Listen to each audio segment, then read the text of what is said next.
Un nākamā intervija būs ar Elēnu Šutrovsku. Es mācos tulkošanas un valodu tehnoloģijas programmas 3. kursā.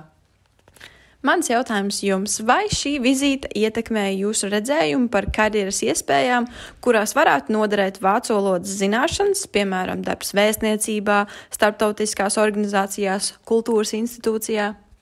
Noteikti, jo tas vēl vienreiz pierādīja, ka mācoties tulkošanu nav obligāti jāstrādā šajā jomā, bet vienkārši pārzinot valodu ir ļoti daudz un plašas iespējas, un tu var atrast to, kas sirdī tuvāks. Vai pārstāvi pieminēja kādas programmas vai stipendijas vācu valodas studentiem vai tulkotājiem? Jā, pieminēja, es konkrēti nosaukumu neatceros, bet ir iespēja mācīties maģistrantūrā, un tas tiek apmaksāts. Kā jūsuprāt šādas vizītes ietekmē motivāciju un profesionālo izaugsmi tulkošanas studiju laikā?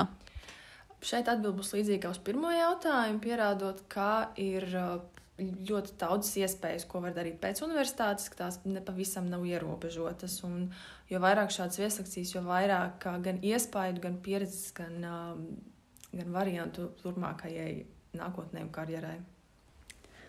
Vai plānojat turpināt izmantot vācu valodu savā turpmākajā karjerā? Ja jā, tad kādā jomā? Šis ir jautājums, par ko esmu aizdomājusies tieši šajā gadā. Konkrētu jomas vēl neesmu izdomājusi, bet varu teikt, ka es plānoju izmantot vācu valodu. Kā jūs vērtējat vācu valodas nozīmi mūsdienu globālajā tulkošanas tirgu? Es teiktu, ka tā ir ļoti svarīga. Gan pasniedzēji mums to ir teikuši, gan arī no personīgās pieredzes var loģiski izsecināt, ka vācu valodu vienmēr apgūšu mazāk skaisti cilvēku nekā, pieņemsim, krievu valodu. Un tad arī secināt, ka profesionāļi ir mazāk, kas šo valodu pārzina, un tādēļ tā arī ir pieprasīta. Un mans pēdējais jautājums, vai jūs ieteiktu vācu valodu kā otro svešvalodu jaunajiem tulkošanas studentiem? Kāpēc jā vai kāpēc nē?